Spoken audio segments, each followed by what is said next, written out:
히브리서 2장 1절에서 4절 말씀 찾으신 줄 알고 제가 읽겠습니다. 그러므로 우리는 들은 것에 더욱 유념함으로 우리가 흘러 떠내려가지 않도록 함이 마땅하니라. 천사들을 통하여 하신 말씀이 견고하게 되어 모든 범죄함과 순종하지 아니함이 공정한 보응을 받았거든. 우리가 이같이 큰 구원을 등한히 여기면 어찌 그 보응을 피하리요. 이 구원은 처음에 주로 말씀하신 바요 들은 자들이 우리에게 확증한 바니 하나님도 표적들과 기사들과 여러 가지 능력과 및 자기의 뜻을 따라 성령이 나누어 주신 것으로서 그들과 함께 증언하셨느니라.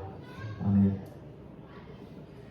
오늘 보고 있는 이 히브리서 말씀은 저자가 누구인지 정확하지가 않습니다. 그리고 히브리서에는 천사에 대한 비유가 굉장히 많이 나오는데 이 천사에 대해서 가르치고자 하는 것이 아니라 천사를 대비해서 예수 그리스도가 누구인지 그 신분을 드러내기 위해서 그리고 예수 그리스도가 전해준 말씀이 얼마나 중요한지를 강조하기 위해서 이 말씀을 썼어요.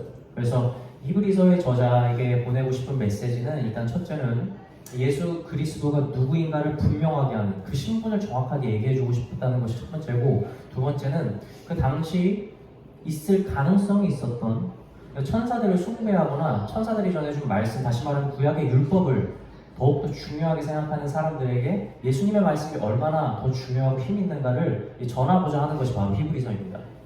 오늘 본문 말씀에서도 드러내죠. 천사와 예수 그리스도를 드러내서 이야기를 합니다. 하나님께서는 천사를 통해서 메시지를 분명히 전하십니다.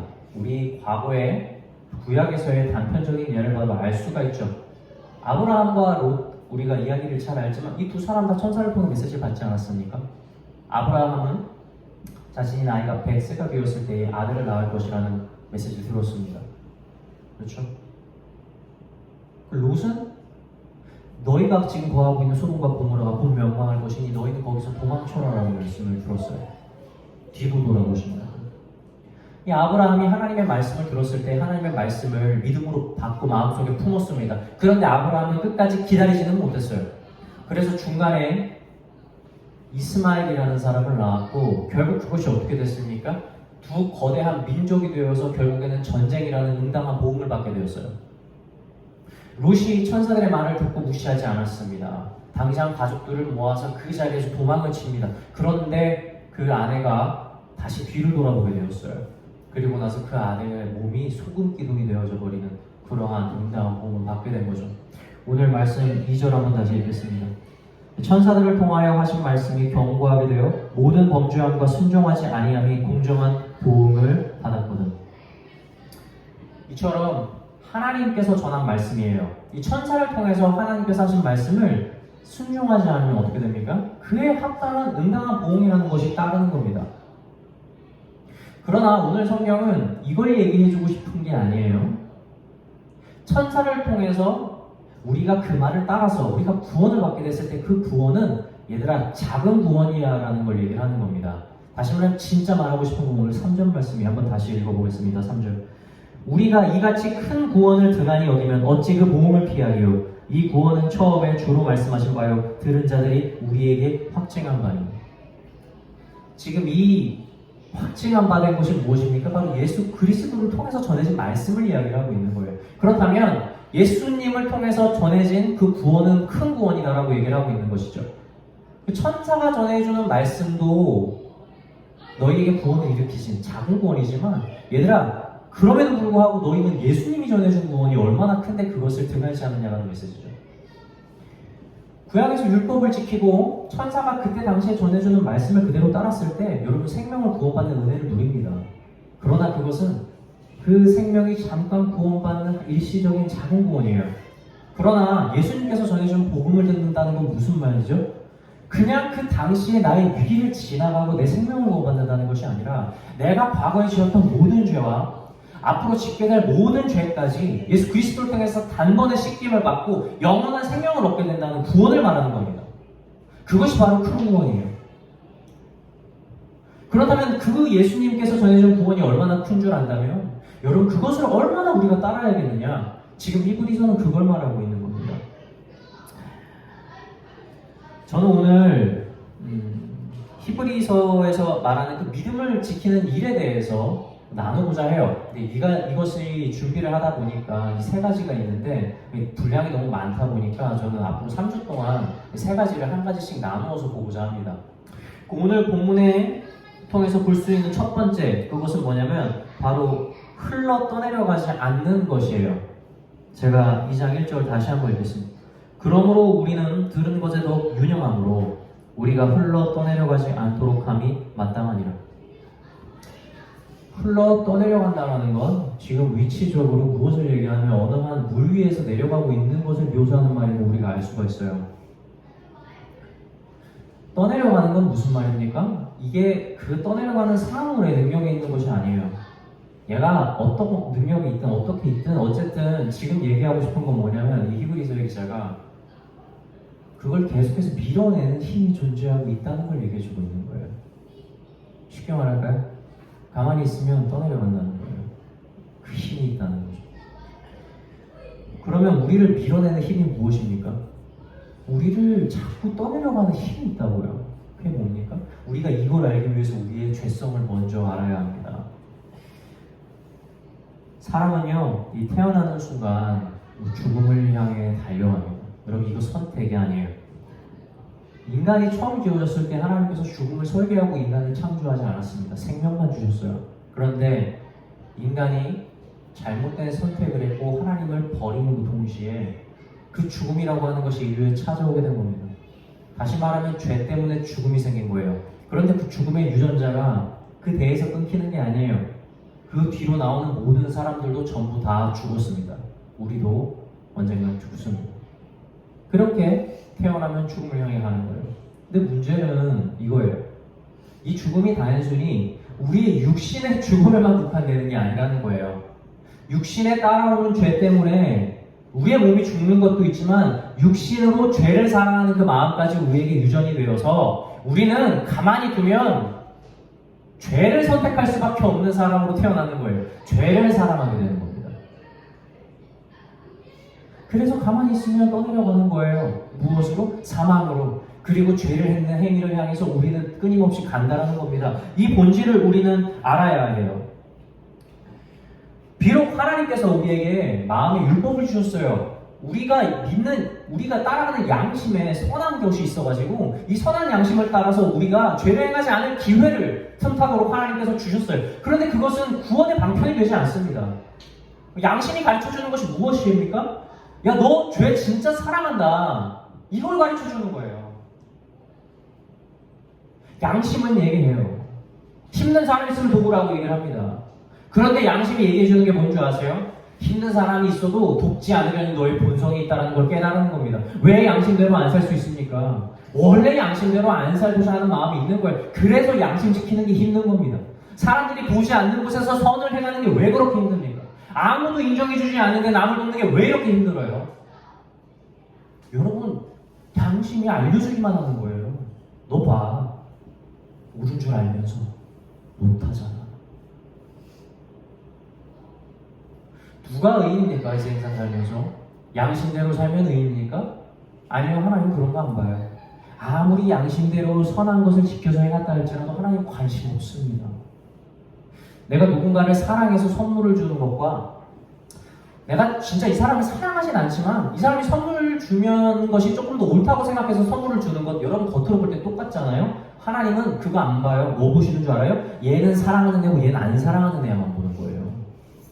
율법 행한다고 칭찬받을까요? 아니요. 하나님 이것만 봅니다. 나를 믿는 자와 믿지 않는 자만 보는 거예요.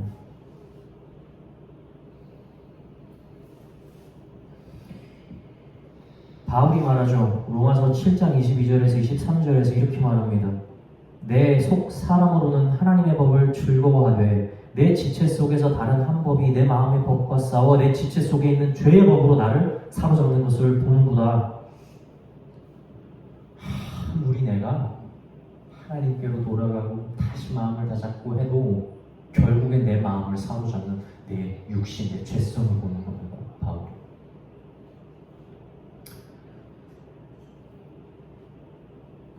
히브리서 2장 1절은 이걸 지적하는 거예요. 얘들아, 너희 인정해. 너희 태생적으로 너희 죄를 따라가게 돼 있어. 너희 가만히 있잖아? 죄가 있는 곳으로 살아가면서 떠내려가게 될 거야. 그러니까 너희는 더욱 들은 곳에 유념해야겠다. 이렇게 얘기를 하고 있는 겁니다. 바다에서 우리가 물놀이 하잖아요. 물 얘기 나왔으니까 물로 갑시다. 바다에서 물놀이 할 때 계속 보잖아요. 그죠? 그런데 아이들이 이제 떠내려가는지 안 떠내려가는지 알 수가 있잖아요. 쉽죠? 물놀이 할 때 내가 멀리 떠내려갔는지 안 떠내려갔는지 확인하는 방법이 무엇입니까? 단순해요. 내가 처음에 발을 모래바닥에서 띄고 들어온 그곳 있잖아요. 그 해변만 보면 됩니다. 해변 보면 다 안다고요. 내가 어디를 얼마나 멀리 왔는지. 내가 정말 거대한 망망대해에 이번엔 해변이 없어요. 그래서 거기서 항해를 하고 있어요. 그럼 내가 어디를 가고 있는지 어떻게 알 수 있습니까? 나침반 보면 됩니다. 내가 동쪽으로 가는지 서쪽으로 가는지 다 알려주거든요. 보면 되는 거예요. 그럼 다시 물어볼게요. 여러분, 성경 지금 히브리서에서 말하고 있는 떠내려가지 말라고 얘기를 하잖아요. 그럼 내가 떠내려가고 있는지 안 떠내려가는지 어떻게 알 수 있습니까? 말씀 보면 돼요. 말씀 묵상하면 됩니다. 그 기준점으로 가는 거예요. 재밌게 말하지 않습니까? 1절에서 들은 것에 더욱 유념하라고 합니다. 새로운 것을 더욱 들으라고 하는 게 아니에요. 들은 것에 유념하라고 해요. 다시 말하면 뭡니까? 모르는 사람이 떠내려간다고 얘기하는 것 같아요? 아니요. 이미 다 들었고 이미 알고 있는데 떠내려갈 수 있다는 거예요.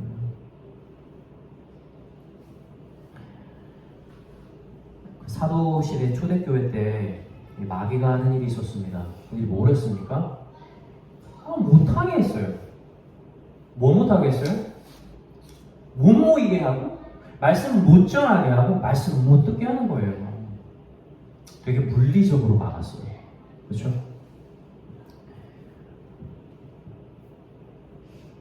그래서 성령의 역사가 이 모든 것들을 무효화하는 역사로 일어나죠. 어떻게 일어납니까? 사람들이 자꾸 못하게 하니까 이것을 넘어서게 만드는 거예요. 도저히 하나님이 없다고 말하는 게 불가능할 만한 성령의 역사를 하나님께서 그들을 통해서 일으키는 겁니다.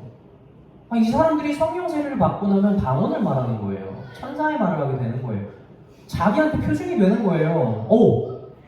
난 도저히 하나님이 없다고 말할 수가 없다라는 자기 확신이 들게 만들어주는 거예요. 그리고 말씀을 전하고 내가 기도를 해주면 병자가 자꾸 벌떡벌떡 일어서는 거예요. 다 몸이 낫는 겁니다. 말씀을 안 전할 수가 없어요. 하나님이 가짜일까라는 틈을 생각할 수가 없어요. 그래서 초대교회 성도들은요, 마음의 확신이 정말 어마어마했습니다. 성령이 그렇게 했거든요. 마귀가 막 사람들을 막 이용해가지고 말씀 못 전하게 하다가 자꾸 전하니까 나중에 죽이기까지 합니다. 그런데 하나님은 어떤 역사까지 만듭니까? 죽은 자를 살리는 역사까지 제자들을 통해서 일으키지 않습니까? 성령의 역사가 그렇게 했어요.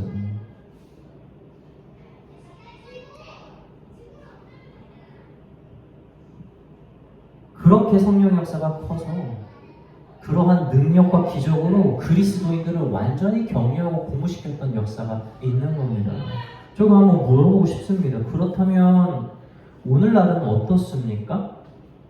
오늘날 마귀가 여러분들이 입술을 막을까요? 여러분들의 귀를 막습니까?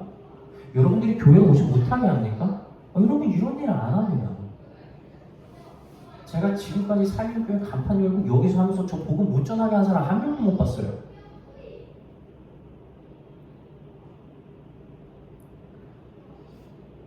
우리가 옛날에는 많이 그랬죠. 항상 정확하게 다 이렇다고 말할 수는 없지만 예전에 만약에 바다에서 놀다가 확인을 하고 싶으면 예전에는 진짜 그냥 못보게 막았어요. 눈 가리게 했어요, 마귀가. 항해를 하잖아요.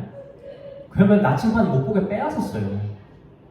마귀가 그렇게 한 거예요. 그러다 보니까 성령으로 능력이 더욱더 크게 발현하는 겁니다. 막 투사에서 보고 나침반이 오는데도 방향을 누가 알려주고 막 이런 역사가 일어나는 거예요. 근데 오늘날 마귀가 그렇게 안 합니다. 마귀가 그렇게 안 해요, 여러분. 여러분 저기 해변 못 보게 눈 안 막아요. 여러분 항해하고 있는데 나침반 안 빼앗습니다. 그 대신 뭐 하는 줄 아세요? 내가 지금 있는 그 물을 너무 좋아하게 만들어요. 내가 지금 타고 항해하고 있는 배를 너무 아름답게 만들어줘요. 내가 지금 타고 항해하고 있는 이 바다가 너무 아름답고 낭만적인 거예요. 그래서 내가 눈 뜨면 볼 수 있거든요. 저기 해변 있는 거 내가 알거든요. 멀어지고 있는 거 알 수 있거든요. 근데 안 봐요. 나침반만 보면 내가 지금 동쪽으로 가야 되는 건데 서쪽을 향해서 가고 있는 걸 분명히 알려주고 있는데 나침반 치워요. 이제 안 봐요. 지금 내가 있는 곳이 너무 좋아서 그렇습니다. 내가 하고 있는 일 중요해요? 내가 담당하는 일이 너무 바빠요. 그래서 본질을 잃어버리는 거예요. 사랑하는 성도 여러분, 인생 하나님께서 우리에게 허락한 거잖아요. 생명을 사랑해야죠. 그리고 우리 인생 지혜롭게 잘 바꾸어 나가야 됩니다. 당연히 그래야죠. 그런데 그 인생을 너무 사랑해서 빠지면 안 돼요. 우리가 일을 하잖아요. 일을 해서 돈을 벌고 우리가 필요한 것을 사는 거잖아요. 여러분, 이것은 삶의 이치입니다. 돈 너무 없이 사는 것도 지혜 없는 겁니다. 그런데 돈을 사서 내가 원하는 것을 사는 것이 너무 즐겁고 기쁜 거예요. 그래서 돈을 원하는 삶이 되면 여러분, 이것은 다르죠. 요즘 TV 얼마나 많이 나오니까 여러분, 자녀 키우는데 요즘 학부모 갑질한다고 뉴스 얼마나 나와요? 자녀 사랑하는 게 뭐가 문제입니까? 당연히 사랑해야죠. 우리 책임 있는 사람들 아닙니까, 부모로서?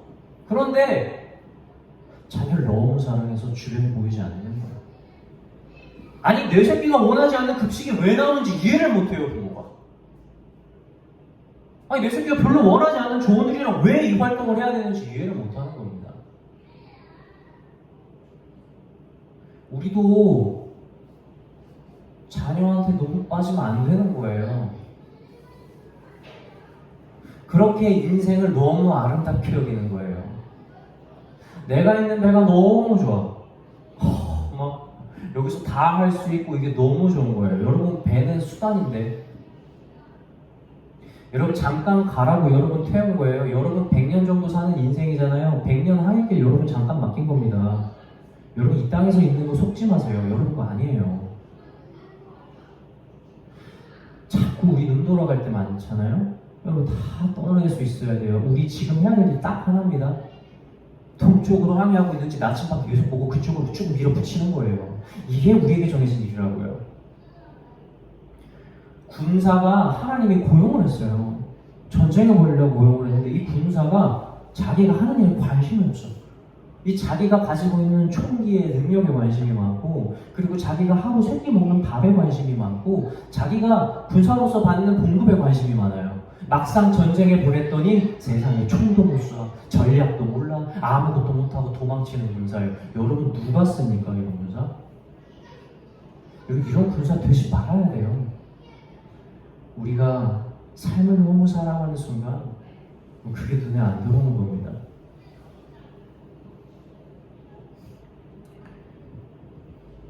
제가 말씀드렸죠? 마귀의 전략은 그럼 크게 두 가지라는 걸 알 수 있습니다. 첫 번째는 뭡니까? 바로 disturbance, 방해예요. 그럼 두 번째는 뭡니까? 바로 distraction, 시선 분산입니다. 마귀는 딱 이 두 가지 전략을 우리에게 써요. 이 두 가지에서 여러분 잘 살아남아야 됩니다. 그래야 안 떠내려요. 출애굽할 때 이스라엘 백성들이 얘네들을 모세가 이끌었는데 이 모세가 얼마나 대단한 리더인지 모릅니다. 마귀의 모든 방해 공작을 다 이겨냈어요. 모든 디스터번스를 다 이겨낸 거예요. 자기가 가지고 있는 능력이 하나도 없는 거를 다 마귀가 보여줘요. 야, 네 지금 가진 무기도 없지. 내가 어마어마한 군사를 보내서 너희랑 싸우게 할 거야. 겁나지? 야, 너희 저기 도망가봤자 바다 있어. 겁나지? 너희 가나안 땅 들어갈 택도 없어. 거기 얼마나 거민인 줄 알아? 겁나지? 여러분 여기서 모세가 넘어졌을까요? 한 번도 넘어지지 않습니다. 다 이겨냈어요. 근데 여러분 마귀의 첫 번째가 방해잖아요. 두 번째가 뭐라 그랬어요? 시선 분산이잖아요. 근데 여기서 모세가 넘어진 거 아세요? 모세가 마지막 목적지인 가나안 땅을 다 앞에 두고 요단강 사이에 두고 모세가 그 요단 본 거예요. 가나안 땅이 눈에 보이거든요. 근데 저 멀리서 봤는데도 너무 아름다운 거예요. 그거 딱 보니까 자신의 보냈던 그 40년의 광야 생활의 그 고통들이 막 눈에 들어오는 거예요. 저기 가면 얼마나 좋을까. 모세가 알았거든요. 하나님이 얘 안 보내준다 그랬어요. 모세가 범죄했어요. 그 이스라엘 백성 가운데서 하나님의 거룩함을 올바로 드러내지 못했거든요. 그래서 모세 못 들어가는 거예요. 그리고 이스라엘 백성들 중에서도 갈렙과 여호수아 두 사람 빼면 20세 이상의 남자들 가족 다 못 들어갔어요. 못 들어가는 거예요. 근데 모세가 보니까 마음이 다른 거예요. 그 가나안 땅의 아름다움을 보니까 어떤 마음이 생긴 겁니까? That's not enough. 아니, 나 하나님만으로는 충분하지 않아요. 저 아름다운 땅에 들어가야 될 것 같아요. 하나님, 저 좀 들여보내주세요 라고 얘기하는 거예요. 하나님 그 말 듣고 뭐라고 얘기하죠? 반대로 얘기합니다. That's enough. 네 은혜로 족하다. 이렇게 얘기하는 거예요. 마귀가 쓰는 공작 중에서 여러분 디스트랙션 진짜 무섭습니다. 못 보게 해요. 모세 어떤 사람인지 우리 잘 알지 않습니까? 모세 뭐라고 고백했는 줄 아세요? 이스라엘 백성들이 범죄하고 하나님이 버리려고 할 때 그랬어요. 그리고 하나님이 너희 가나안 땅으로 내가 보내줄 테니까 가라 약속했으니까 근데 나 너희랑 같이 못 가겠다. 너희 다 죽일 것 같아 이러다가. 모세가 뭐라고 합니까? 하나님 차라리 가나안 우리 안 가도 되니까 이 땅에서 우리랑 영원히 살아주세요. 저 광야에서 살아도 되거든요. 이 말했던 게 모세예요. 하나님 한 분만으로 충분한 게 모세였습니다. 그런데 모세가 보니까 다른 거예요. 가나안 땅을 보니까 하나님 당신만으로 충분하지 않습니다라는 말이 나오는 겁니다. 여러분 이 디스트랙션 우리에게서 써요. 마귀가 자꾸 내 형편 처지 보면서 만들게 하는 거예요. 너 이거는 충분하지 않아. 잘 생각해봐. 마귀가 얘기하는 거예요. 니 아직 부족하잖아. 너 지금 행복하지 않아. 너 하나님만으로 충분하지 않아. 주변 좀 봐라. 누가 너처럼 사냐. 좀 더 노력하고 힘을 내서 그들이랑 비슷한 삶 좀 살아. 이렇게 얘기해요. 여러분 진짜 그래요? 여러분 하나님만으로 충분하지 않습니까? 다 시성분산이에요. 우리가 하나님의 말씀을 묵상할 시간을 빼앗고 내가 감사하는데 채워야 될 마음을 불만으로 채우게 만들고 천국으로 한 발짝 더 나아가는 내 발걸음을 물속으로 한 뼘 더 깊이 빠지게 만드는 거라고요. 이 모든 것이 시선 분산입니다. 거기에서 1절은 말하고 있는 거예요. 얘들아 딴 거 하지 마라. 좀 정신 차리고 얘들아 너희가 지금까지 들은 것에 더 유념해라. 그래서 너희를 빌어내는 그 세력에 저항하고 싸워서 그 자리를 사수해라 라고 지금 말하고 있는 겁니다. 사랑하는 성도 여러분, 말씀을 마치고자 합니다. 우리는 지금도 떠내려가고 있어요. 여러분 오늘 예배드려서 여러분의 마음이 회복되고 여러분이 제자리를 찾아서 다시 그 자리로 갔다 하더라도 여러분 1시간 뒤에 여러분 다시 돌아오잖아요. 다시 떠내려가 있어요. 이거 인정하지 않으면 이 말씀이 공감이 안 될 겁니다. 그렇게 우리가 죄인이라고 해요. 하루에 한 번 돌이키는 거 좋아요. 그런데 2번 돌이키는 건 더 훌륭한 거예요. 그래서 회개는 선택이 아니에요. 우리가 오늘 얼마나 많은 죄를 지었는지는 확인할 필요 없어요. 그런데 난 얼마나 죄를 짓고 살았는가? 나는 내가 해변에서부터 얼마나 멀리 떨어졌는가? 나는 동쪽이 아닌 서쪽으로 얼마나 많은 거리를 항해해 나갔는가를 확인을 하고 회개하는 것, 여러분 이것은 우리에게 필요하다는 것입니다. 비록 우리를 밀어내는 물살이 무겁고 빠르지만 하나님께서 우리에게 이미 허락하신 복음의 능력은요, 여러분 이것을 넉넉히 이길 힘이 된다는 사실을 잊지 마시기 바랍니다. 그래서 날마다 우리의 위치를 우리가 알고 있는 그 복음으로 기쁨으로 날마다 채워서 그 자리를 올바로 사수하는 믿음의 용사들이 되시길 주님의 이름으로 축원합니다.